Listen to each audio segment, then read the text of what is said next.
જો મિત્રો, તમને એમ હતું ને કે ડાકલાની દાંડિયા જ માતાજી આવે, પણ આ કળિયુગમાં જો મોટરસાઇકલના લેવર માથે હોત માતાજી આવે. જો આ વિડીયો જોવો.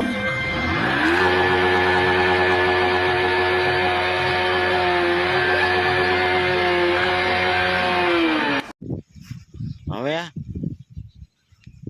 આ માતાજી ના અંધભક્તો કેવા પડ્યા છે કે ભુવાજી બરોબર છે, આપણે વાહન લઈ, મોટરસાઇકલ લઈ, ટ્રેક્ટર લઈ, ગાડી લઈ, ગમે એ વસ્તુ લઈ, તો આપણા ભુવાજીનું આપણે માન ખાતર માન દઈ અને માતાજીને શ્રદ્ધા રાખી અને ભુવા આ આંગળીયા 5 સાંડલા કરે અને મઢમાં ચૂંદડી હોય તો આપણા હેન્ડલ આરે ચૂંદડી બાંધે.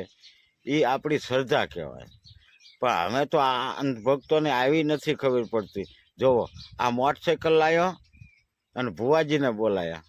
હું ભુવાજી માથે બેઠા તો અહીંયા હોત માતાજી પ્રગટ થઈ ગયા. બોલો, એક છોડાવ્યું ત્યાં તમારા ઘરે સાક્ષાત માતાજી રૂપે ભુવા ધૂણવા આવી જાય.